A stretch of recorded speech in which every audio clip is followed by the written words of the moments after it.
In the heart of a vibrant African town of Ozonamba, the eastern part of Nigeria, the rhythmic sound of high heels resonated through the hallways of Saint Bridget Secondary School. This sound, KOI, KOI, KOI, KOI, heralded the arrival of Miss Ebere Maduka, the mathematics teacher known for her striking appearance and formidable demeanor. Dressed in a plain white casual shirt, a slim-fit short skirt, and dazzling red high-heeled shoes, she was the attraction of all the male teachers but a figure of fear among her students. Miss Ebere was the only daughter of Mr. and Mrs. Maduka. Her father, who adored her, passed away at the young age of 49, leaving a void that shaped her outlook on life. Overpampered and spoiled, Ebere grew up feeling misunderstood and defensive, always ready to attack anyone she perceived as a threat to her fragile sanity. One fateful day, during a mathematics lesson, a wealthy student named Adana slightly hissed in frustration. Already on edge, Miss Ebere mistook this for defiance.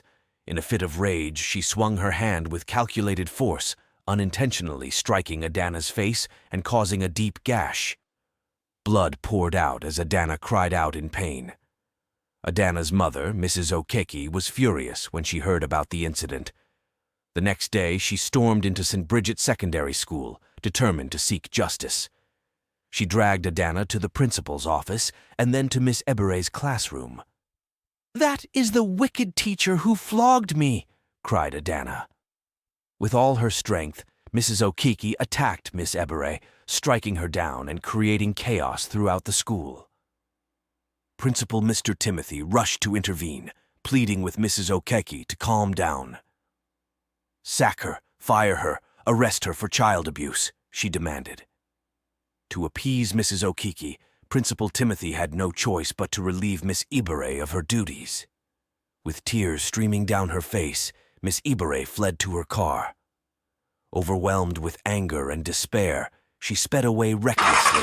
In her turmoil, she failed to see an oncoming vehicle and crashed, meeting a tragic end. The news of Miss Ebere's death spread quickly. The school was engulfed in sorrow, mourning the loss of a teacher whose life had ended so abruptly. But whispers began to circulate, whispers that Miss Ebere's restless spirit had sworn vengeance.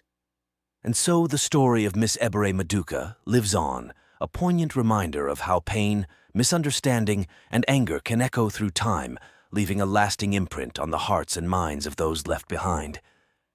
In seeking justice, we must not let our own hearts become consumed by the very rage we wish to quell.